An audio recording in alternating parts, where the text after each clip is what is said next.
today. Today we have issues that we want to address, and I will do that. Be doing that in bits. I'll, however, first invite our Deputy President from Eastern Uganda, the Honorable John Baptist Nambeshe, who will kick us off. Welcome, sir.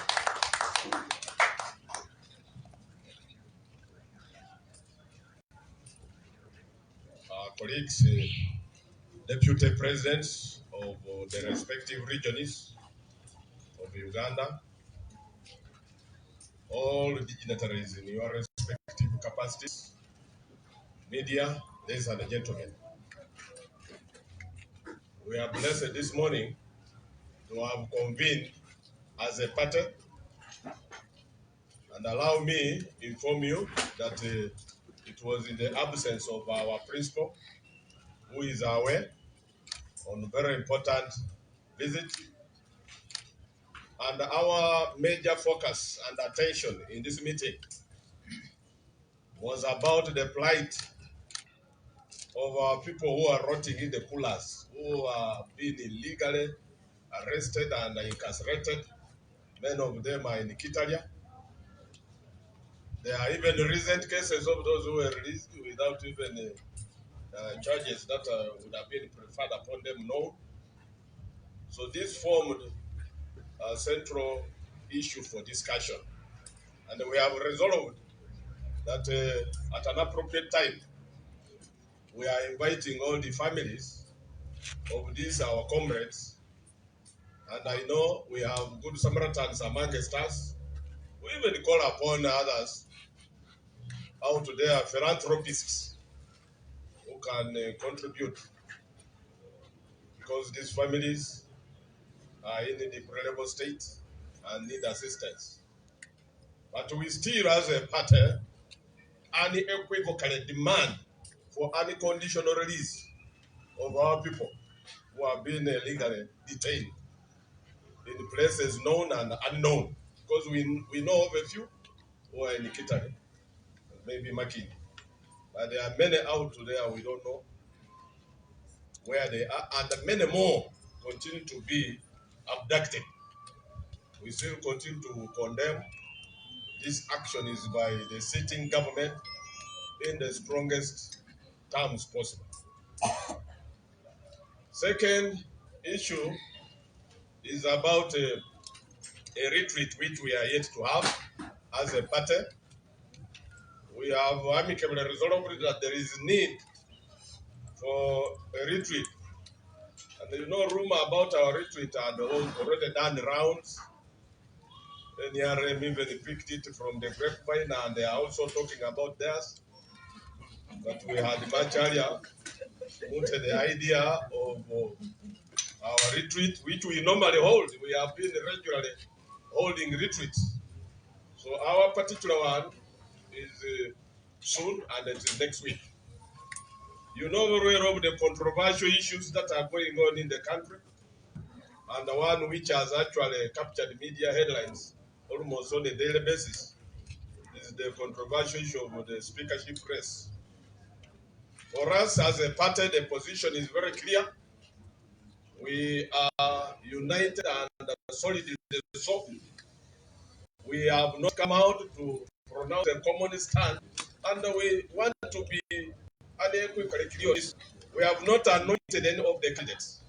And by the way, you are not also aware or able even to predict whether NUP as a candidate. We may make a surprise. So ours is to make those know who are running to know that National Unity Platform is not merely for rent. We are not merely there to rent support. We are not there to be hired as mercenaries anyway. But we are a party who cherish our values and the norms. And I know in the retreat, after the retreat, we shall have formed the common stand, and we shall come out to inform you. I want to salute you and usher in my colleagues to also address you. Thank you very much. Oh,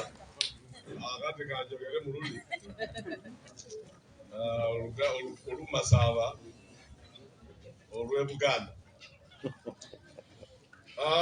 Bannamawulire abali wano njagala kubeebaza mbategeeze Ninka Party ya National Unity Platform twakava mu lutuula lwaffe ate tubadde nga ensonga zetukubaganyako ebirowoozo za kulaba nti gavumenti ete abantu baffe abali mu magomero agatali gamu wali agamanyiddwa nga Kitalya oba Makindye naye wali abaasibwa mu bifo bye tetumanyi balina okuba kubata akaseera akatali kawala nnyo. Ekyokubiri mumanye nti mukulu waffe President wa Party ya National Unity Platform Honorable Robert Kyagulanyi Ssentamu tali naffe wano leero olw'okuba ali mu kukyala okwamutwala mu nsi z'ebweru era ajja kuba nga ali naffe mu kaseera akatali kawala. Naye ekyokubiri tusazeewo tubeere ndi tufuna obuyambi nga buva muffe n'abalala abali n'omutima ogw'okuwaayo ogw'obugabirizi tuyambe bannaffe amaka g'abannaffe bano abali n'abantu baabwe mu makomera abali e Kitalya tulina amaka mayitirivu obungi amaka ga munnaffe nga Lubyanli eri mutwe bonna mubamanyi n'abatali e Kitalya bonna era mu kaseera akatali kawala tujja kubayita wano ng'abannamawulire famire zino tujja kuziyita zijje wano era tubeere nti obuyambi buno bwe tusolooza tutandise leero okusolooza buno obuyambi obwo kuva mu ffe namwe abali eyo abalina omutima omugabirizi olw'okuba ebitabo ebitukuvu omuli Bayibuli egamba nti Mukama agabirira nnyo oba omukisa aguwa nnyo omukono ogulumirwa abalala abali mu bizibu. Kirala ekigenda mu maaso okubindabinda okuli mu maaso wano mu Uganda kwe kulonda sipiika agenda okukulira gundi olukiiko olukulu olwa paliamenti y'okumi n'emu 11th Parliament. Ffe nga Party ya National Unity Platform tetunaba kutuula kusalawo candidate yani olw'okuba naffe ffennyini tuli bangi tuli nkaaga n'omusomi naye temunaba kuwulira ani we tusimbyewo nga candidate owa bwa speaker bwa Parliament. Kale muleme kutulowoozeza nti ffe tuli awo nga bijanjaalo oba binywa byakulakuzi tuwagira abalala omulimo nabali abatulugunya bagundi bafata eri mu buyinza. So akaseera kona tugenda kubeera n'olusiriko olw'ennaku eziwera tugendeko ku nnaku 3 naye ennaku tetunaba kusalawo naye olusiriko olwo luli lwa wiiki ejja ekifo tujja kubategeeza mu lusiriko olwo mwe tugenda kusalirawo ani kwe tuyiyeeko amafuta obwa sipiika n'omumyuka we olw'okuba abaagala okumumyuka nabo bayitirivu obungi. Mwebale gye bannange okumpuliriza akati akakisa njagala kukawa abannange nga ntandise n'omunamasaka Masa.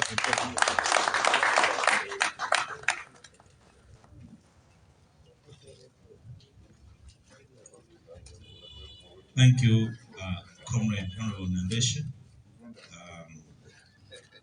for headlining this press conference. Colleague Madam Deputy President from Western Uganda, colleagues, members of Parliament, party leaders, ladies and gentlemen, just briefly to re-echo the key issues of our media briefing this week. Yesterday was Passion Sunday, and today we officially begin the Holy Week. And as a party, we did agree to dedicate this week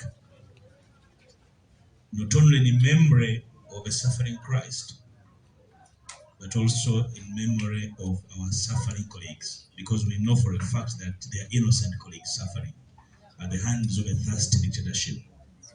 So we invite the country to join NUP in remembering the slain colleagues, those detained and innocent. We even assume that perhaps the government has some evidence of some people being guilty of some actions. We want to see these colleagues in court, assuming they are guilty of any offense.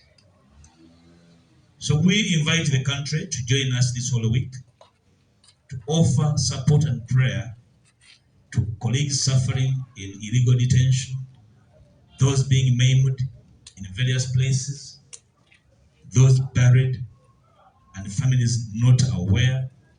We are dedicating this week to these colleagues and invite religious leaders to hold special prayers wherever they will be this week, and especially on Easter Sunday to pray to our colleagues. On Friday, those who go for Juma prayers to pray for our colleagues suffering illegally in detention and demand that justice be done to these colleagues. Lastly, again echoing what Comrade said, as NUP, we are not observers in national politics. We are not escorts in parliament. We are very much interested in who becomes Speaker of the 11th Parliament. This should be stated clearly. We are very much interested, and we can assure the country that we shall determine the next Speaker, directly or indirectly. So make no mistake, we are not anybody's escorts. We are not anybody's really foot soldiers for Speaker. We want to determine, and we shall determine the Speaker. So we invite NUP supporters, NUP members, elected leaders to work with us this journey, and retreating, we shall generate consensus on how best our opinion shall form on who becomes the Speaker of Parliament. We do not belong to NRM, so we are not under an obligation. We are not being compelled. We are not being forced. We are not being cajoled to support anybody other than one that the party shall determine going forward. I'm very sure in due course, the party top admin, the SG, will guide us on how we are going to undertake this week in support of the suffering families of our abducted colleagues, and also supporting them in any way that we can master. So to countrymen and women, this week, in prayer, in support, in demand, especially for the release and continual release, hopefully when on Sunday we commemorate the risen Christ, the soul of the dead regimes also rise and set our people free. We demand that when on Sunday Christ rises, this country shall rise, and the dead soul of the government too rises and set free our peoples. I thank you. Can I invite my sister from Western Uganda to share with us where the sun sets? The Honorable Nambeshe did speak very fluent Uganda, and I never wanted to allude to what he said. Okay, very briefly, in a minute now. Sorry. Njagadde kugumiza bigambo bya munange nti tusinkanye ng'ababaka ba Parliament n'abakulembeze b'ekibiina abalala okwogera ku nsonga ennyingi ezigenda mu maaso mu Uganda, okusinga ezikwata ku bannaffe abakyabuzibwawo mu bitundu by'eggwanga eby'enjawulo, n'ewange e Masaka wiiki eno balina bye baakutteyo. Kyebadde sibagambye mu Lunyanyimbe badde bakubira ne famire zaabwe babaweeko babawo bata abantu baabwe. So mu kikwata abantu mulimu n'abanoonyezaamu ebyenfuna mu mbeera egenda mu maaso. Sabbiiti eno tugiwaddeyo mu ngeri ey'enjawulo okusabira n'okubanja abantu baffe abakyakuumiddweyo mu buduukulu bateebwe watali kwekwasa nsonga yonna. Mukimanyi bulungi nga bannamawulire manyi mugoberera n'eggwanga ligoberera. Waliwo abazze bateebwa naye nga basuulibwa busuuli bwabwe, tebalina musango gwali gwaguddibwako n'akamu gonna, balwadde basuddwako ebisago. So tulinze batunnyonnyola baali babakutte nti babavunaana musango ki ekibonerezo kye babadde basaavinga gye babadde kibadde kirowolezo kyaki. Ababadde nga abali mu kuwa ekibonerezo abantu abo. Tuwaddeyo wiiki eno okusabira abantu abo abanaagenda mu ssaala eza Juma, ku Lwokutaano, ku Lwomukaaga, ku Sande, ku Easter, okusabira abantu baffe ne famire zaabwe. Abaana bangi aba famire zino abalina okudda ku masomero tebasobola kudda ku masomero kubanga bakadde baabwe bali mu makomera, tebamanyi gye bali abalala.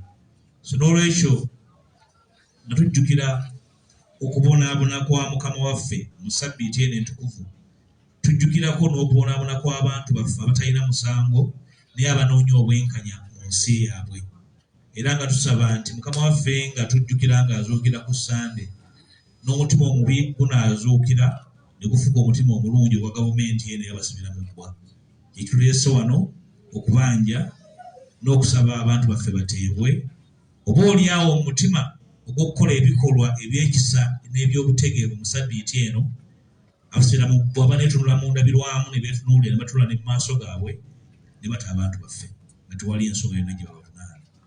N'ekisembayo okutegeeza eggwanga nti nga NUP tugoberera ensonga enkulu ennyo mu Paalamenti eya Sipiika. Singa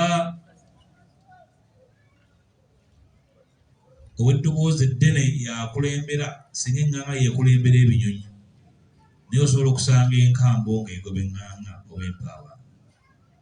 Nuupu okubanga terina kyeyogera nnyo mu ddoboozi ddene ku nsonga ya Sipiika tekitegeeza nti tugirinaako bwetaavu. Tugoberera era tujja kwetaba nnyo ddala mu kusalawo ani Sipiika wa Paalamenti. Tujja kutegeeza eggwanga nga tuvudde mu lusiika lwaffe olw'enkizo olujja okubaawo Ssabbiiti ejja, nga bamemba ba Paalamenti ekibiina kyaffe tujja kukkaanya ku kyokkola kubanga Sipiika wa Paalamenti eddako Sipiika asalawo ebintu bingi nnyo. Tugenda kirekera balala, tujja kukyetabamu, tujja kukibeeramu, tujja kusalawo. Twali kubuusabuusa gwe tunaasalawo yajja okubeera Sipiika wa Paalamenti. Oba oliawo ajja kuvaamu mu kuffe ababaka ba Paalamenti abali NUP. Sirowooza nti ababaka baffe bagenda mu Paalamenti banafa obwenkanidde awo nti kulimu n'omu asobola kuvuganya kya Sipiika. Tweyanziza nnyo. Madam Jolly Mugisha from Western Uganda, Deputy President from Western Uganda, kindly come and address us on matters from where the sun sets. Thank you very much, members of the press, my colleagues, the leaders of NUP, ladies and gentlemen. I probably need to put what he has just said in Runyankore for the sake of Western Uganda, because most of us in that side we don't think a lot of Uganda, and I'll start with the speaker. You know, it has been everywhere. We have very many FM radios in Western Uganda, right from Kisoro to Kiryandongo. And the issue is, who is going to be the Speaker of Parliament? Why aren't you people in NUP, why aren't you sponsoring a candidate? I want to inform the world, including my Western Uganda, that NUP nk'ekibiina bagenzi banje bakigamba, NUP nk'ekibiina eyina abantu, eyina bashomere, eyina betegereze, eyina bina experience, kandi nk'oku bakigamba gye ekibiina kiriyo nikiza omu lukiiko olwayetwa retreat kusharamu orabe Speaker. Kyaba nikyetengesa ekibiina kiitu ekya National Unity Platform nikireeta Speaker, nikimureeta leero naayebembera Uganda yonna. Having said that, I want to echo what my friends have said. Many people think that in Western Uganda that all is well, but I want to strongly condemn government and its institutions for illegally detaining our people. Right now, as we speak, our coordinator from Richiga, a one called Mutambuka Tuyasingwa, is in court. He has been in detention for 2 weeks, and today they are taking him to court. They, they raided his office and took our registers and took our T-shirts and all those other materials which we had, the membership cards and so on. And yet, NUP is a registered political party.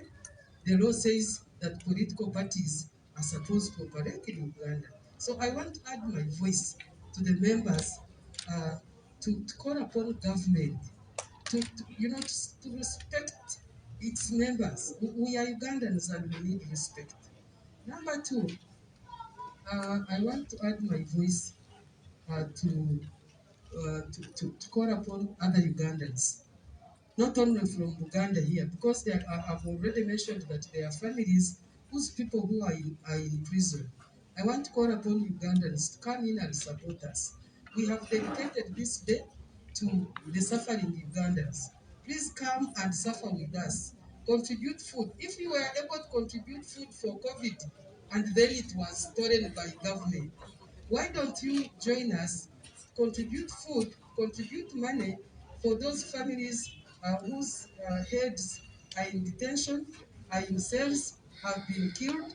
And in fact, I think it is very important at this juncture that we stand up, all of us, and remember all those people who have either died and others are suffering in the detention centers.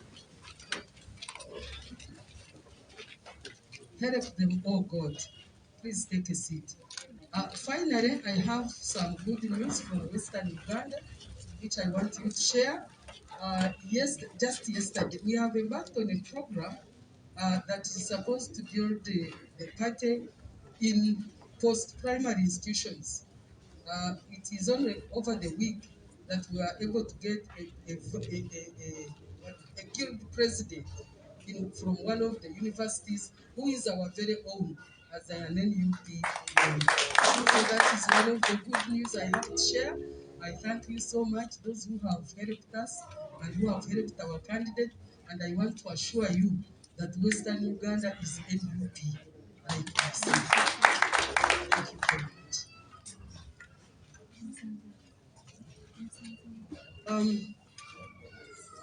I'm told we have not finished. Can I invite the SG to conclude our meeting? Thank you very much, Mama. People power. Our power. People power. NUP. Everywhere. Everywhere. NUP. People power. Our power. Thank you so much, comrades, and thank you so much, Deputy Presidents and Honorable Members of Parliament, other leaders, councillors. First of all, I want to say that as NUP, we want to reiterate that we have not yet moved on, as the regime is desperately trying to make us move on. As our president has been saying, we are still continuing to demand for fairness, for equal opportunities, and for justice. Firstly, for, of course, our student election, as we all know, the public court is still sitting. Public court is still sitting. I want to appreciate all leaders at different levels. Abagenda maaso n'okutuuza kooti z'abantu. Really appreciate them. Those activities which you see in different areas eventually will culminate into the tipping over. So we need to make that clear and make sure that these ideas by the regime to try and divert us and to try and show we have moved on are not true, and they will certainly fail. But also, the fact that our people continue to be arrested, our people continue to be abducted. In Mukono last week, they abducted some people. Of course, like Madam Deputy President from Western Uganda did indicate in Bisheshe, in Ibanda, and other places, our people continue to be abducted. Very many Ugandans, our leaders in Busia and other border districts have had to go into exile. They are not able to return to Uganda because they are being looked for. There are very many mobilizers of NUP who have not gone to their homes for a long time because they are being looked for. There have been attempts to kidnap some of our people, and those people have been able to escape. You also have our chairman Nyanzi was attacked. There was an attempt on getting him. There's another gentleman who was nearly kidnapped 2 days ago, and he had to flee from his home. So we continue to condemn these actions, which are not only illegal and unconstitutional, but also shameful to our country. Maybe the other second last point I want to talk about is to inform the nation. Our president did put out a statement about the conditions at Chitalia government prison. Our people are crying out because of the conditions in prison. The conditions are terrible. We've gone to see them on 2 occasions, and many of them are complaining or being sick and not able to get proper medical attention. Many of them have developed skin diseases. Others have to suffer with bed bugs, fleas, and all other things. Maybe some of these people will be telling us those details, but we want to really say that apart from the fact that they are there illegally, even the conditions there are not fit for human beings. And so we want to condemn that in the strongest terms possible, and say that this oppression must come to an end. Finally, Deputy Presidents have already indicated that we are dedicating this week as NUP to our comrades who are missing, those who are in prison, and we want, beginning today, all Ugandans who have the ability to come in and support. We want the families of these people to be able to have a good Easter, even when their loved ones are away or they are missing, but we want to make sure that we assist them in one way or the other. So between today and Wednesday, we are going to be receiving, and the Madam Deputy Secretary General, Honorable Aisha Kawanda, is in charge of that activity. She would, please give her a hand clap. She will be in charge of getting, we're going to have a desk here. Those who have food items, other household items, I would kindly request you to bring them, and then we are going to distribute them to the families of our missing people so that we share this Easter weekend with them and continue to support them. But I appreciate all Ugandans who have continued to help our people, those who are in hospitals, those who are missing. We continue to receive support. Sometimes they're supported directly and sometimes through the Secretariat, and we continue to appreciate you for that. Kangezeko byogere mu Luganda. Ekisooka gavumenti egezaako nnyo okulaba nti bino ebyobululu n'obuwanguzi bwaffe tubivaako, era nga pulezidenti waffe bw'azze atubuulira aba atulungamya tebinaggwa.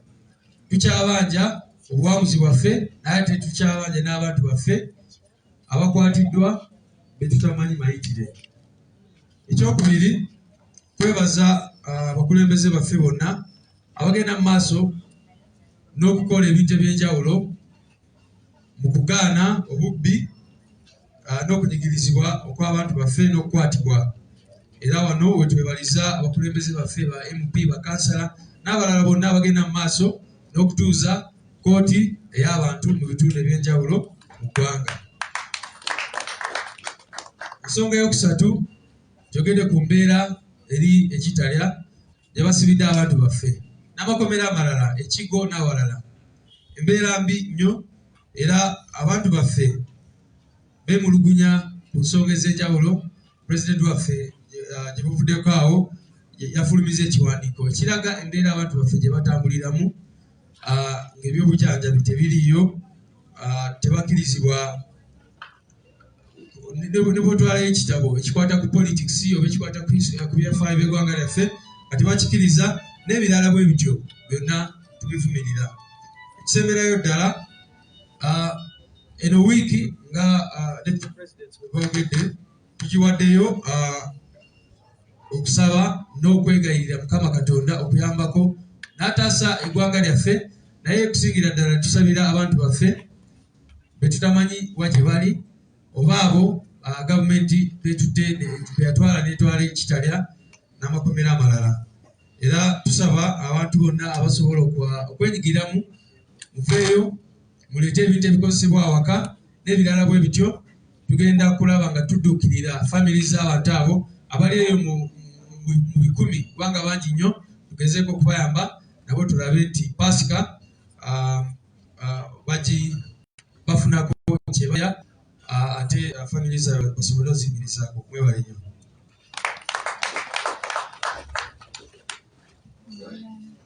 Thank you.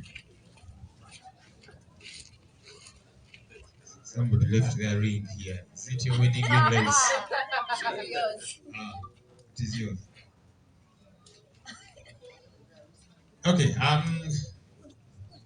We like colleague leaders have expressed these issues that are still very important that we don't want to move away from.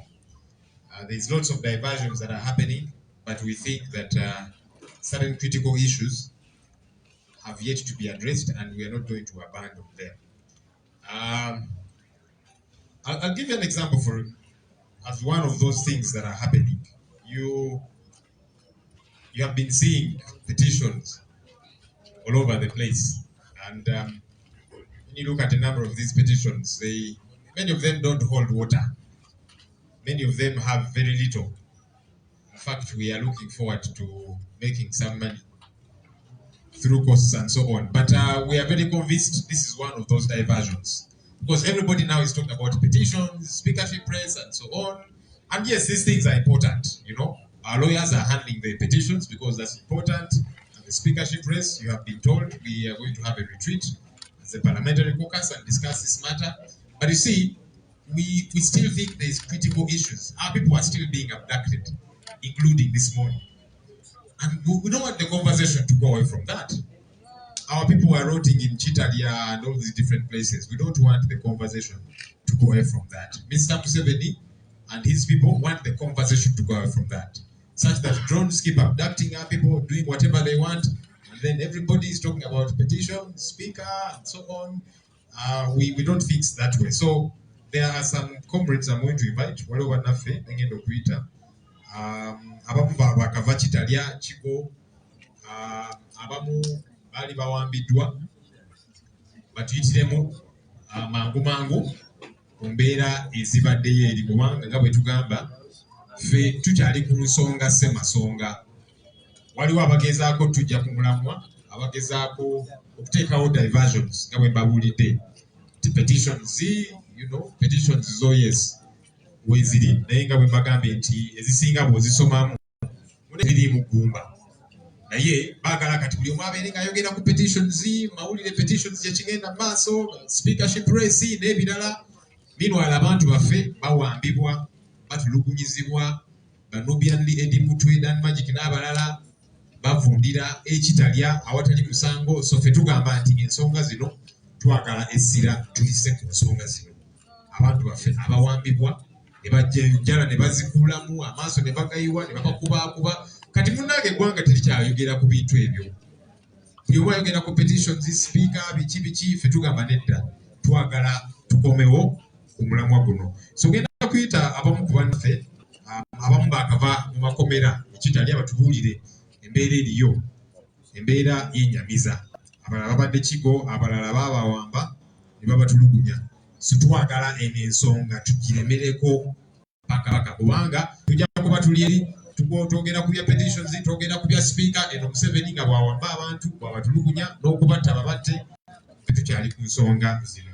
Genda kuyita omukulu wayitibwa Neto Clan. Neto yakava Kitalya, bamuwamba ne bamutulugunya ne bamutwala ekitalya. Juzi we twali tugenzeeyo twamusangayo, agenda tubuulira ku mbeera eri ekitalya kubanga abasibe nabo okusookera ddala baliyo siiti bazza omusango gwonna.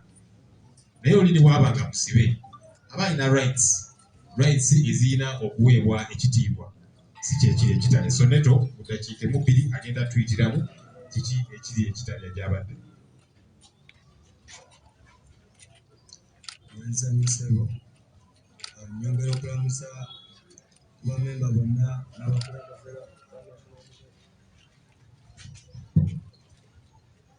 bonna n'abakulembeze ba National Unity Platform na buli omu ali wano okusaamu ekitiibwa era nga okusookera ddala kuba bannaffe tusiima engeri bannayuganda gye babaddewo nga bagezaako okuba nga babeerawo naffe mu mbeera embi n'okuba nga babanja okuba nga tufuna obwenkanya n'okuba nga tuva amakomera tetubadde tufunira ekitali. Kati awo wennyini ndowooza nga bwe bangambye kantandike ku nsonga y'ekitalya. Mbeera ey'ekitalya mbeera yennyumiza. Ekitalya eringa geyeena, abantu batwalibwa eyo. Okusookera ddala abantu bangi abali ekitalya babaleeta mu bungi ng'abasibe balinga mu 2 n'okwambuka waggulu. Wiiki ne baleeta abantu emirundi egiwera. Ekifo kiri overcrowded nti abantu babapanganga mirambo.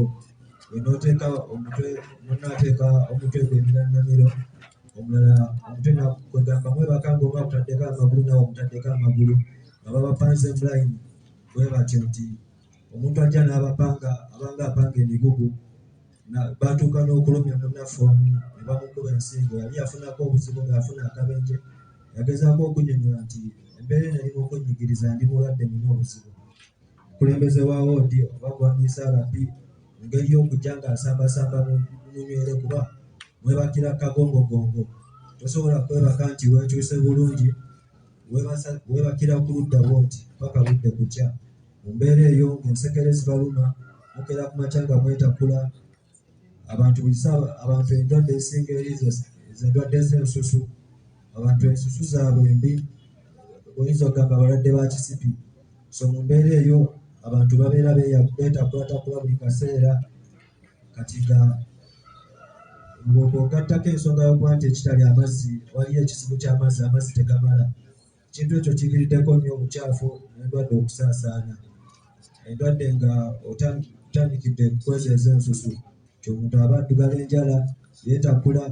Akaseera k'okulya we katuuka ne babayita okugenda okulya temufuna amazzi ganaaba mu ngalo. Bwe mumala okulya mmere eyo si nnungi, n'abasinga ebijanjaalo si birungi nti abantu bangi balina endwadde ng'eza alusa. Abantu bagenda eyo n'endwadde zaabwe, alusa kwotadde abasiimu n'endwadde endala naye tebafuna buyambi. Ng'ate nnyonnyola ensonga y'amazzi, omuntu mumala okulya bwe mutyo nga mwandyetaaze okugenda okwetawuluzaako oba okwetaasa ng'abantu. Toyi bazikola nga za kufulashinga zo nzungu naye temuli mazzi. Bakwata obulobo, akalobo basala ecupa ya lwenzoli, kwegamba ne bakola akalobo akagenda mu gattampeka emu n'ekitundu. Akati ako musimba layini kuba babeera bannamukisa abafuna omukisa ogugenda okwetaasa emmanju oba mu latwe oba toilets. Kati omuntu addukana, olubuto lumuluma, bamuwadde etampeka emu n'ekitundu, tebakkirizayo tissues generally bazikiriza bagamba ffe batugamba kizirookinga sewage okubanga nti toilets zizibikira ensonga lwaki tebazikkiriza. Okwo ogattako masiki tebazikkiriza, ogala obutambaala tebukkirizibwa. So embeera y'okusaasaanya ebirwadde ekitalya nnyanguyo nnyo. Buli muntu abeera ku risiki ey'okuba ng'afuna ebirwadde by'atategeera oba by'atagenda nabyo, n'okusingira ddala nti abantu abalya tebalina musango. So okukwatibwako n'otuuka ekitalya obonaabona abatali musango n'okufuna ebirwadde. Kati mbadde nkyannyonnyola amazzi ago ge bakuwa gabeera matono, golina okwerongoosezaako ng'omaze okweyamba, ate olina n'okuyiwayo ga flashinga, tegalina mulimu gwe gakola. Suubira ensonga eyo mugitegeera bulungi. Tegalina mulimu gwe gakola. So bw'ovaawo omuntu aveeyo afunye akakisa, afunye otuzzi twanaaba, agenda aveeyo nga mukyafu, yeerongoosezza bulungi, n'omulala agenda okuddawo omuntu ava afunirawo obulwadde. Ndowooza zwandiise oba zi UTI. Bw'ogenda mu ddwaliro embeera yaayo si nnungi.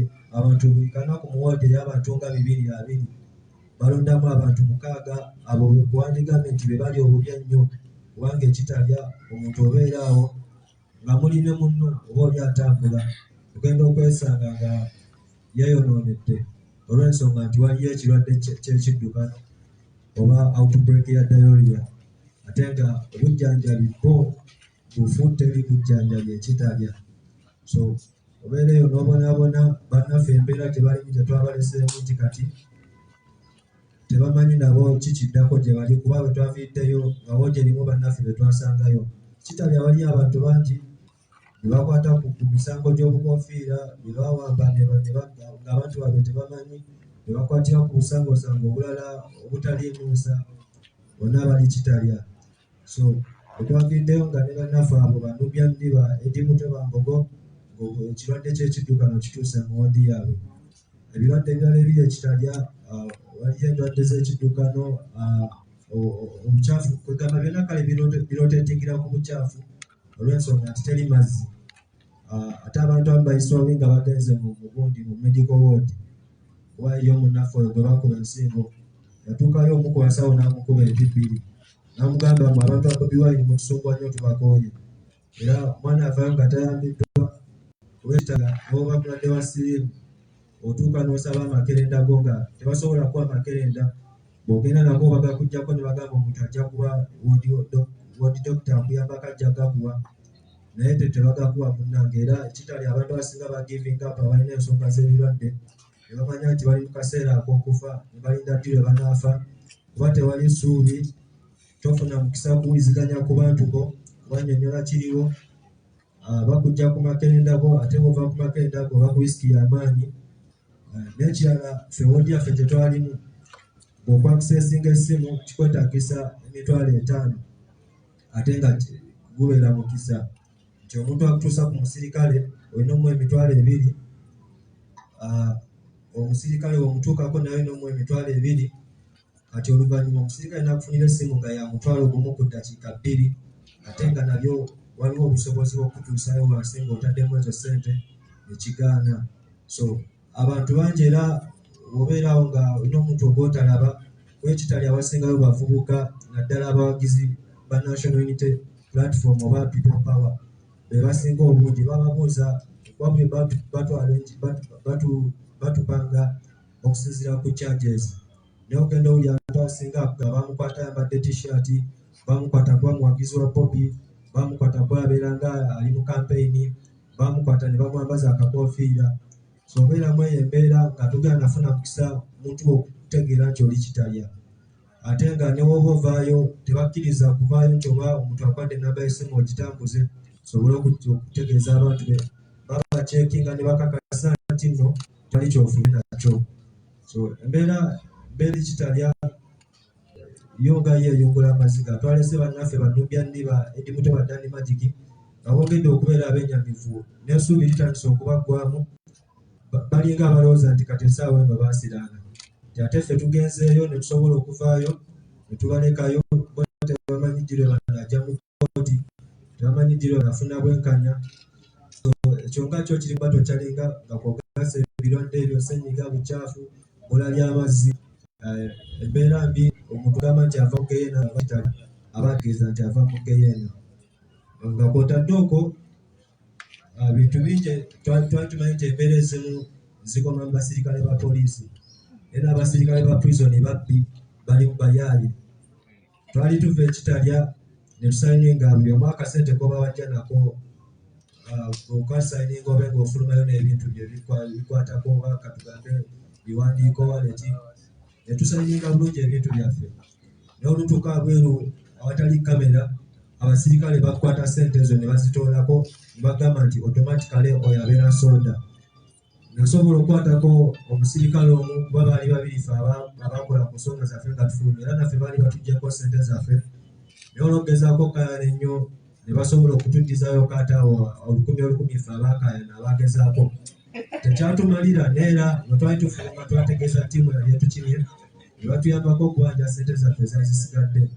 Omusirikale omu alina ennamba eri emu, njagala mba details zino eno kubanga byonna butali bwenkanya obugenda mu maaso. Ennamba eri emu 3295, erinnya eryali ku ssaati ye liri Ketanyiti n'omusirikale omulala ayitibwa Uma. Ekintu ekyo kyatutuukako naye nkyogera kubanga kituuka ku bantu bangi nga tetumanyi. So twetaaga embeera ey'amaanyi, twetaaga otunuuliza amaaso ekitalya n'amakomera amalala. Tegere nti abantu baliyo babonaabona, ne bw'ovaayo akatono okwanditandise nako ate bakakuggyako, kuba toyinza bba nga wateekayo emitwalo gy'ebiri ate ne bakwako okuma ekitundu ate ogenda wala olina okutambula. So okuyaddala ku basirikale si bonna, naye abamu kyova nti nagezaako nasobola okwata amannya gaabo abeeyisa obubi, kuba si buli musirikale kitalya nti abadde yeeyisa bubi. Enamba eri 1-32-95. Amannya kuliko Ketanyiti, ne omukyala yali Auma. So kaakati nkunzika nga nyongera okugatta ku mulanga nti twongere okubanja bannaffe bali kitalya tebalina musango. Essuubi lyabwe liri gye tuli, tweyongera okubanja n'okuyita mu ngeri zonna ezisoboka okuba nga bateebwa nga bafuna obwenkanya, kiba kibayamba kuba famire zaabwe zibalindiridde. Bingi ebiri mu kusiraana nga tebaliiwo, ate nga nabo gye bali basiraana waliwo obusobozi bw'okufuna okukomyawo abantu nga balwadde oba okuvaayo n'emirambo, kuba ekitalya waliyo mochale. Era bw'ofa bagamba bo bakola bukozi ripooti, tewali mbeera nti bagenda kutya kubeera eri omuntu yali afiira mu woodi yaffe nga tulaba kamera nga mwerine nga tewali musirikale asobola kujja kuyamba. So ekitalya buli muntu asobola okufiirayo awatali kuyambibwa.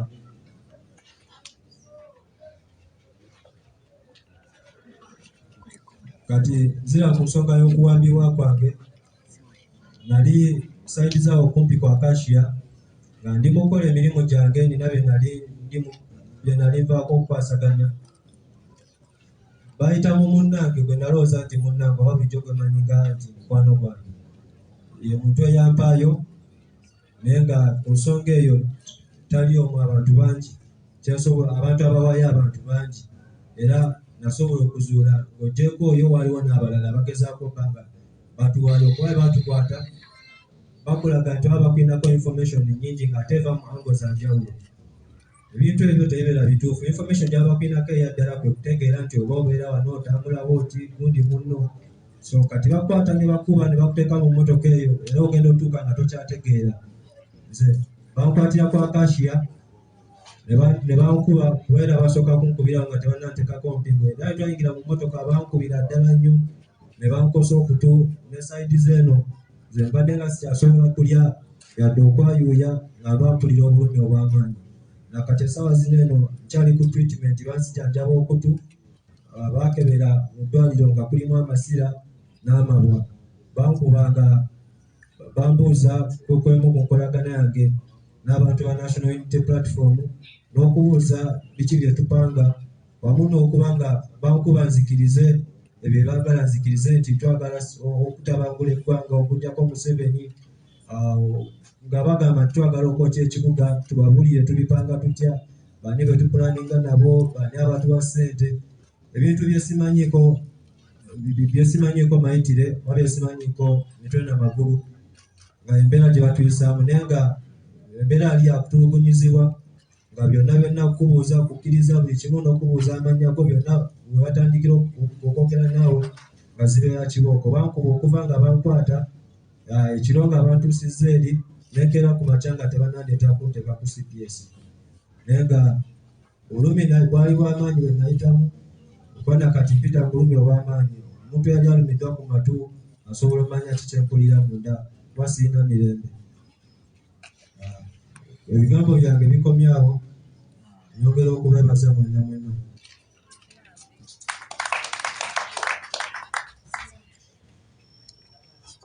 Ndowooza mulaba lwaki ensonga eno tetwagala kugivaako. Tudde ku bino ebirala tulukire kiri, tukyali ku nsonga eno kubanga nkulu. Abantu baffe bawambibwa, ayisibwa bubi n'ebiri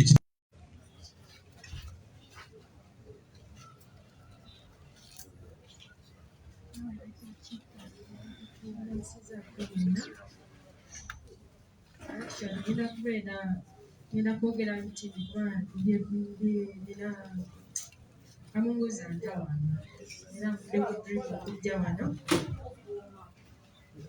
Nze olunaku lwe bankwata oli yankubira ssimu nali wansi nga ku paakingi kadde nankubira Shamim waliwa koze neno wansi ku paakingi kadde jangu wano njagala kukula naye ng'omuntu oyo ninga gwe mmanyi bwe nayambuka ngende mutuukirire omuntu oyo saamusanga okujjako okuyimirira ewantu nga maze omukubira essimu ngenda okulaba abasirikale bajja bankoonako emabega kubanga nali ntunudde maaso kati oli yajja nankoonako naŋŋamba jangu tugende ne mubuuza ontwala wa kyeyakola ngamba bugambi jangu ojja binenerawa ku poliisi. Bwe twatuka ku poliisi ku CPS ne banyingiza mu woofiisi emu mwalimu omusajja nga yambadde leeya nga bali babiri naye bankuba nga bambuza $50,000 twawulidde abanupu mugaba $50,000 galiwa ne banzijako essimu ne bakeberemu ezo ssente nga temuli ne bankuba batyuni mu mutwe ne bankuba batyuni kuno ku magulu buli we basanze kati oyo omusajja omu n'agamba munne mutwale ne tufuluma nabo bonna ne bavaamu mwe baali kati omu n'amupa oluyi nyamala ne bantwala mu godawuni wansi. Awo lwava awo ne batutwala mu kooti kwe kututwala ekigo naye embeera eri ekigo baganda bange tosobola kukkiriza mwana wa munno naddala omuwala kugendayo embeera mbi nnyo teri mazzi teri paadi teri ddagala ne bw'olwala ate ffe twagenda otuukayo abamu nga lwedde babagambye edda abanutu bajja twayisibwa mu mbeera enzibu ennyo omuli embooko ery'ekigo buli kyokola mbooko buli kyokola bw'okomplainingako oli mulwadde ezo mbooko eddagala teri ddagala bwe balawo basabye nnyo eddagala ng'okwejjako nga bakuwa panado nalwalira ebyo omusujja ne gunnuma omutwe ne gunnuma baali bakamala okukuba naye nga ne bw'osaba eddagala teri ddagala teri mazzi obeera mu lugoye olu mande ku mande lw'ofunye ku mazzi olw'olumu wegazze n'oyoza n'olwambala nga lubisi embeera nzibu nnyo gye tuyitamu teri mmere bakuwa akamere bwe kati ate nga naye kaawa tosobola kugirya emmere ekaawa enva zonnyini zikaawa tosobola kuzirya bwe mufunawo ku lunaku ng'olw'amasimu afande n'abawa amasimu buli omu osobola okukubira noga akukubire ku maamawo akuweerezeeyo ebiri kuba tebakkiriza mmere naye ne ssente ezo tezituuka afande oba alayika yazigaza kuba ziyita ku simu ye tezituuka tezogezaako omugamba kambwala bukambuwazi ne tweyanziza nnyo tweyanze enzige buli alina kye yakoze.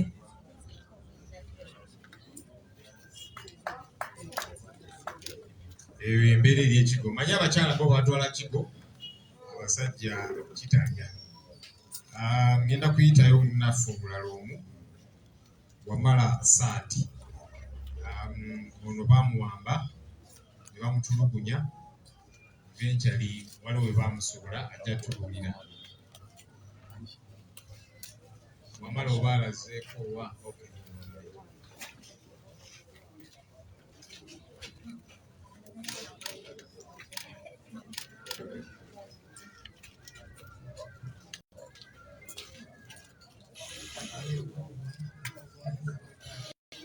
Salama.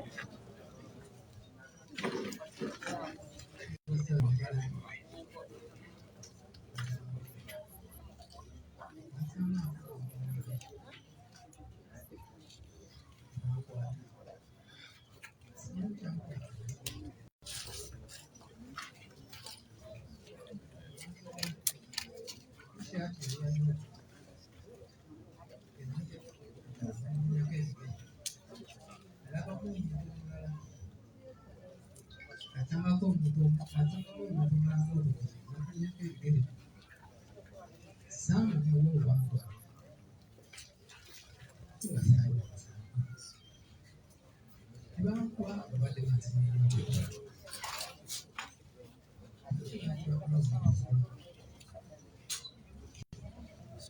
badde bansaba bulaka ku nsolo wange nonyini soka okutambula abajja banfuula ekannya okyambuka eribatazi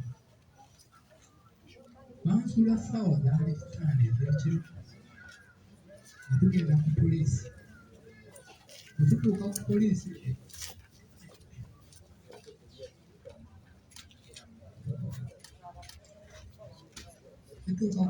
ey'ekitala ttaso nga nsula ku poliisi ey'ekitala ttaso nasulamu kumakya mbagamba nti egyemisango tegitukwatako obaŋŋamba genda ku poliisi eri nga weetolodde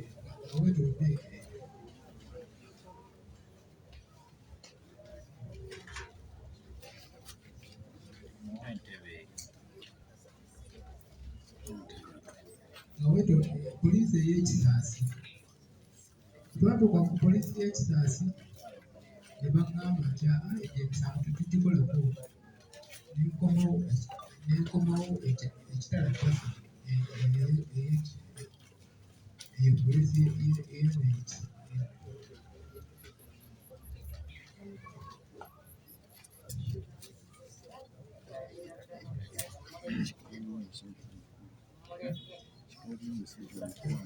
amatuuka kweyo poliisi abavubuka kwezi nasooka abavubuka abanyamba ababeerawo ababoodaboda ne bampa ku mpale ne bampa ku saati nenyambala nengenda nenaaba ne bantwala ku muzikiti oguli ekanyanya wansi nenaaba nibanga toyinza okuddayo wamu nebagamba ye wanjagala kudda ewaffe embala kabereberi ebigere twatuuka nembagamba kale banagenda ekinakobujjajjabi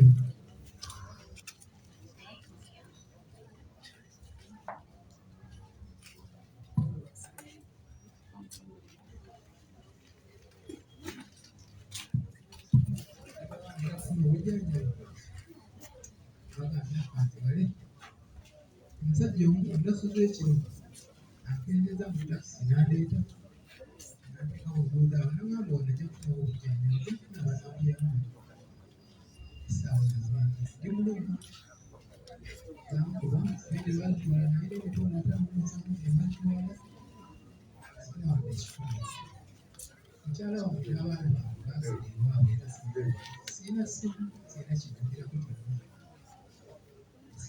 ennaku okukasa okunjajaba akyomubiryawo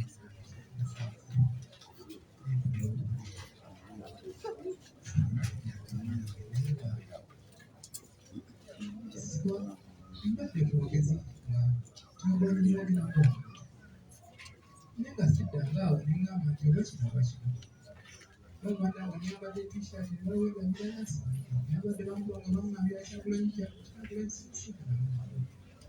siina ku muntu nali nsinkanyeko nti obutuuka ekitala ki siina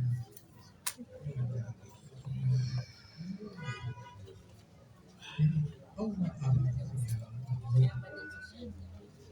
nkukutya abantu sindawo nakuwanjageza okujja kwa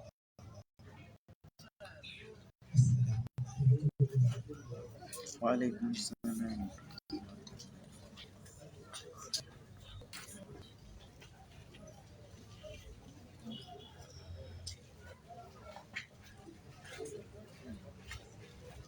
Okay, abantu nga bano tuba twagala nnyo okuwuliza stories zaabwe because it is better when it comes from the horse's mouth. It's different when I stand here or any other leader and talk about people being abducted, being tortured, it's sounds like a story. So that's why we always insist. And I had some of you say, no, let him stop. No. It's important that the story comes out from himself. Then it is believable, then it is understandable. Because, some people might think, no people, the leaders just keep wanting to paint a narrative, a bad picture of the regime. So this is what is happening to our people. You've had the gentleman, he was wearing a t-shirt having NUP on it, and that meant he's a terrorist. Get him blacked, torture the man, and that's the state in which he is. And you see, for every one person that comes here and is able to speak to you, there's like 10, 20, 50 others out there that are not able to be here, that even fear the camera. Because you notice many of these ones that have eventually been dumped wherever. You saw stories in Chotera and so on. When journalists go to them, they say, the good thing is I am back. I don't want to talk about what happened. Because they have intimidated them. They've told them, if you go out there and you speak to the media, tujja kuchima. Ina drone ya kuchima luli, ina kuchimera. Oyogedde ne bannamawulire, ng'obawulidde biki ebikubaddeko. So, abajja wano ne batubuulira bye baayitamu, tubasaamu nnyo ekitiibwa, era nga tuba twagala tubuulirize ensonga ezo, tutegeere ki ekigenda mu maaso. Kiva mulaba twabadde tubagamba nti twagala ensonga eno tukomewo, ensonga eno semasonga, tuve ku zino diversions. Okay, we'll take just a few questions and we shall wrap up this press conference. Yes, Charles.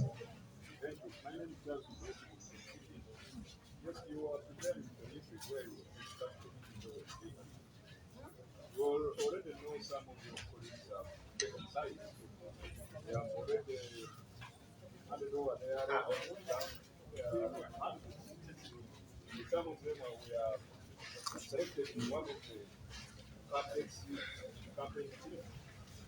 Are you telling your people to go, or they should go on until when the party decides? Okay, thank you, Charles. Is there any other question, or do we deal with this and depart? Nyanza nze Frank Olano Rujuliro. Mkulu Joel mwogedde ku kya wiiki entukuvu eno gye mugenda okweyambisa okubaako n'obuyambi obutonotono bwe mufuna mu bawagizi ba NUP oba oliawo n'abantu abaagaliza NUP ebirungi okusobola okudduukirira abaganda baffe abali mu makomera. Naye temutuwadde bulambulukufu butya ekintu kino bwe kigenda kukolebwa. Ani gwe bagenda otutuukirako era singa oli anaaba alina obuyambi ayitawa mu mbeera ng'eyo bw'etyo ssebo naye nzanyi. Yes, Derek. John, the people who are sharing their stories, I wonder what kind of arrangement NUP has to guarantee their protection, especially after sharing these very touching stories. There's a likelihood that anything could happen and second come. Is there any way legislators, lawyers, whatever, are ensuring that these people, even after sharing their touching stories, can be guaranteed security or protection? Thank you. Okay. So can we raise your hand? Okay. I am going to respond to maybe one or two. Then I'll invite Lewis to clarify on the question of the items to be brought to who, and maybe if there's a phone number. I see Honorable Namboze has is passing on some very useful information, but I guess this was finished so that we attend to that too. Honorable Namboze always has very useful information to pass on. And I see her coaching SG. I don't know. It's good to see you, Honorable Namboze. She is also a victim of torture. We pray and hope that she recovers soon enough. Charles has asked, some MPs have already taken positions, and some have even been announced to be on campaign committees of some of the candidates. Well, what we have said, we are a party. And our name is the National Unity Platform. And so we have agreed. We have had a meeting. We have had a parliamentary caucus meeting this morning. And the members agreed that let us all first take a break. and wait for the retreat. So we shall, in our retreat, discuss, deliberate on this matter, and then agree on a united position with which we shall move. And so the members have collectively agreed to do that. And so that means they're going to scale down on what has been happening until we go for the retreat, we deliberate on these matters, and then we move jointly. So yes, there's been announcements, by the way, of people being on campaign teams. I had my name also as being announced to be on one of the campaign teams. For the record, number one, no one has asked me to be part of their campaign team. Number two, I've not accepted to be on any campaign team. And so I was surprised at where I wasn't to hear that I was on the campaign team of one of the candidates. I am not on the campaign team of any candidate. As a party, as a parliamentary caucus, we are going to discuss and we shall communicate our position after that. Derek was asking, how do we guarantee protection of the returnees? As far as we are concerned, we are saying these people are being persecuted, and we want that their plight is put out there. Because previously they were picked up, abducted, drones, tortured, when no one knew. And now we want to put the state on notice that we know what you're doing, and these people have been abducted and tortured before. If anybody touches them again, the world knows. So we don't have a police force of our own to say now we are going to give Shamim guards, NATO, and whoever. What's important is we put this information out there, and the state gets to know that we know what they are planning, what they are doing, and should they dare touch any of these people, we know who will have done it. So the best protection we can give them is to put their story out there before you, such that the world gets to see them. And if anything happens to them, we know who has done it. Because anyhow, they have been abducted and tortured. That was, away from the cameras, no one knew. Now everybody knows. And so we are putting police, security, and all the others on notice. By them coming out, it is to say, we are watching you. And that's the most important protection that we can give them. Very briefly, Luganda, Charles Yabuziza, abapaka bafabamu, babadde nga basazeewo side ze bagenda okubeerako ku bwa speaker, ku bwa deputy speaker. Olunaku lwaleero ku makya nga bwe tubagambye tubadde n'akafubo parliamentary caucus yaffe, ffenna ne tukkaanya nga caucus nti tusale pulesa ababadde bali eyo n'awagira ono n'awagira oli, tugenda kuba n'olusirika wiiki ejja nga parliamentary caucus yaffe ya NUP, tukkaanye ku nsonga zino tulabe bwe tugenda okutambula. Kuba ekibiina kyaffe kiyitibwa National Unity Platform, tulina okubeera united, tulina okubeera obumu. So ng'ababaka tukkaanyiza ku nsonga eno, era ebibadde biyitingana nti kati ate abamu bali ku campaign teams ezimu, nange erinnya lyange naliraba nti ndi ku campaign team eya candidate omu. Ekyo si kituufu, nange nalijjawo nembira ku mawulire. Teri yali ansabye kubeera ku campaign team ye, era sikkirizanga kubeera ku campaign team ya muntu yenna. So bye nalaba mu mawulire nange nabirabanga mmwe ne ngamba bambadde obwami nga sibimanyiiko. So tugenda kukkaanya ku nsonga eno nga ababaka nga parliamentary caucus yaffe mu lusiriko olwo, then tujja buulira eggwanga tugenda tambula tutya nga NUP. Derek yabuuziza abantu bano abazze bawambibwa kati abakomyewo tunaabawa obukuumi. Watuffe nga NUP tetulina poliisi na magye, naye kyetulina yemmwe bannamawulire nti eggwanga litegeere nti Neto, Shamimu, Wamala n'abalala bazze nga bawambibwa, bazze nga bayisibwa obubi. So kaakati luli baba bawamba nga teri amanyi, kaakati tukimanyiiko. Era gavumenti, poliisi n'amagye n'abalala tubateeka ku notice nga tugamba nti bye mukola tubiraba. Anaddamu okukwata ku bano Neto, Bashamimu n'abalala okubatulugunya, tumanyi nti mwamitibwabula ne gavumenti ye, tubategedde, tubaguddemu. Nga ngenda kuyita SG addemu ekibuuzo ekya how we are going to yapita actually agenda okikwasaganya atubulire kinaatambula kitya. Naye mbadde njagala mbalagende bano bo tebajja kusobola kwogera, abamu bayogerako luli naye n'akadde. Muganga Karim aliwa. Karim oyo waline wotajjasebo naye yawambibwa ne bamutulugunya ne babuulirako ku story ye agenda atereera naye tannatereera bulungi kubanga bamuyisa bubi. Malem Musa oyo naye bamuwamba ne bamuyisa obubi. Abantu bano tubabalaga yeyo security gye tulina nti mubalabe mubategeere. Segirinya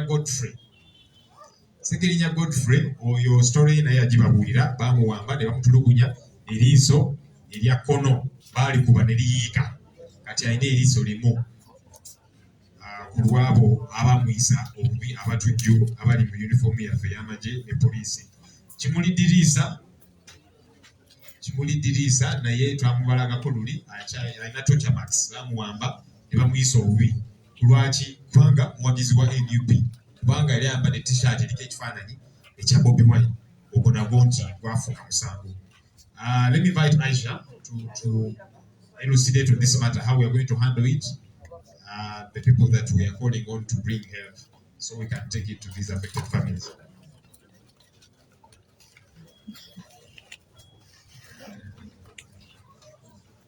Thank you, Honorable Senior Joy. Number one, I would like to inform the public that already our leaders have started contributing, and thanks to the honorable members that have contributed this morning. Thank you for your generous contributions. We will encourage the public to visit our offices. Our office is fully functional. 8 to 6 officers are always here. Please come in here and drop the foodstuffs that you intend to give to us. There are many people who are willing to extort money from the public by giving false lines and fake lines and coming to you in person to collect money. Please, it's better for you to visit the offices and drop whatever you want to contribute to us here. For any inquiries, we have a general line here that you can call 0200 90 95 77. We have an officer that sits at that desk that will be collecting that information and giving information. Banaffe tubasaba mutukyalireko wano oba oli ali kitalya gwe yakaddugyeko wano tubeerawo. Ba officers we bali, we don't want to promote persons, we want to promote the office. Come here, the office, jangu office, otuletere emmere gyonna bw'otuwadde, omuceere, akawunga tukagala nnyo naye tugenda mu Easter n'abantu bajja kwagala okulya ku nnyama oluvannyuma lw'okusiibulukuka kubanga basiiba ennyama. So byonna mutuleetera wano ku office. Ebirala byonna kuba office line yaffe eri 0200 tosindikako sente si ya ssente, is an office line 0200 90 95 77. Thank you so much. Thank you, Honorable Aisha Kabanda. All the way from Budambala, mobile money.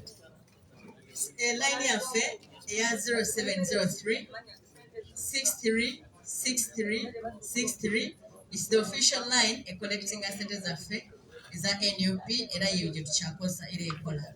Erinnya ereeta Daniel Oyerot 0703 63 63 63.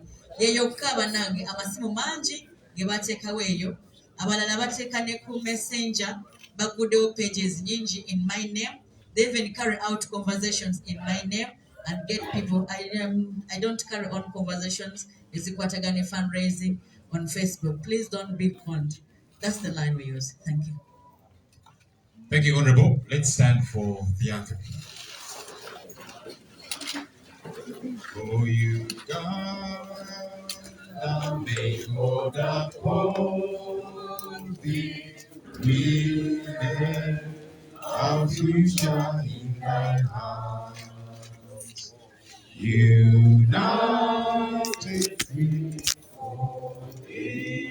party together with always. Olutalo ngaluwedde tuliyambale ngule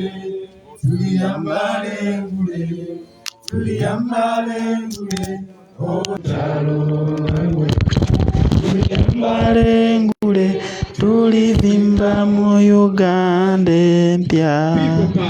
Our power. People power. Thank you, everybody. Have a nice day. Okay. Baganda baffe mwena ode bekomedde ku Legon Investigators.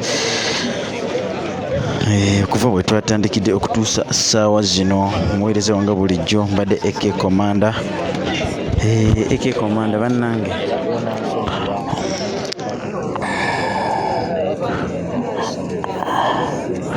Yes, abantu mwena ababadde ku Legon Investigators ono bamuyita AK Commander. Yes, nza ali mabega wa kamera eya Legon Investigators. Yes, bulijjo mumanyi embeera ezituukako waliwo meetings zemulaba oluusi ziba zitambula naye waliwo ensonga lwaki tetuazitendinga. Agamba nti kamera temulabikidde bulungi. Yes, obuzibu baawo, abamu batusuuza ebintu byaffe, abalala batwalako masimu ki nga bw'omanyi. Ate n'entambula oluusi oba mwagala ku attendinga meeting eyo naye oluusi entambula eba teriiwo nga tetusobola kutuuka. So bino byemulaba tutambula NUP tetukwasiza oba tetukwasibwa wabula ngammwe abali emabega aba NUP abawagizi ba Legon Investigators mwe abatukwasizaayo.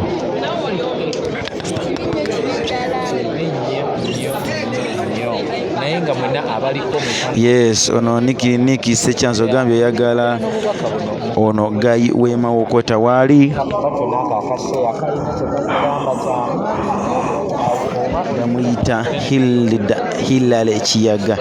So bw'oba omwetaaga kale tubasaba bannange bw'oba okuyambibwa yamba. Ate tugenda tandika okusondera ssente, so bwe mulanga tutaddeko enamba okusonda bino bintu bituuka kuba ndowooza kuba from day one kino ekintu kyatuuka ate mwakiraba. Kyatuuka ate mwakiraba obudde bwe bwatuuka kyabatuukako mwena ne mulaba obudde bwe twatandike. Where is this Mr. Dabogede? Camera clear wa Julius Gano ngambe camera clear. Yes, kyetusinga okwagala ate tuyina gye tugenda kati saa zino tuyina we tugenda ku kooti mu kibuga. Tugenda ku kooti ate tusaba kutuyambako tugenda mu kibuga. Tugenda mu kibuga ate so mwongere okusigalako, mwongere n'okutusupportinga, mwongere n'otuteerayo ka transport. Tugenda mu kibuga mutulinde live. Tugenda mu kibuga makati sawa zino ngaffe tugenda mu kibuga. Mukimanyi bwe tubagamba tugenda mu kibuga embeera gye tuba tugenda ate mugitegeera bulungi. Mujje tugende ate mujje mutusupportinge kuba twetaaga obwe tugenda otambula, twetaaga bwe tugenda okubeerawo, bwe tugenda okutambula n'okusupportinga abaana begenda okukola ekintu kino. So tugenda mu kibuga kati. Legon Investigators, AK Commander nzali mabega kamera. Support via kwenye namba 0772426666. Amanyaga Isima Makadde yagenda giteekako essaawa yonna.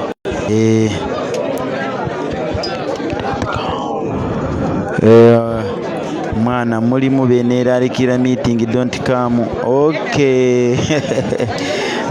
Mwetofaayo naye waali Munamawokota waali abuuza Munamawokota waali.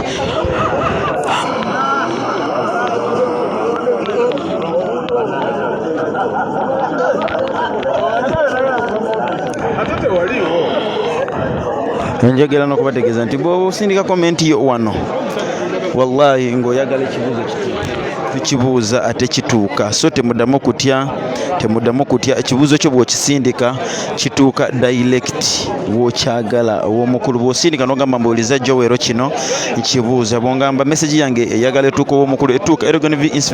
Legon Investigators si TV ey'okuzanyisa oba empangirire wabula ebaawo eva office egimanyi registered. So tubasaba bw'oba olina ky'osindika kijja tuuka. Airtel eri 0756055544.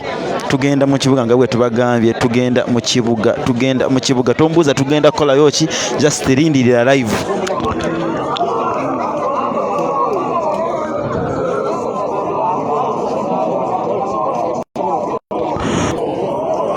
Si byanje. Nakulaba muganda nga ne kooti naliwo. gye tugenda mukama wange tugenda city baganda baffe tugenda city so support Elgon investigators supporting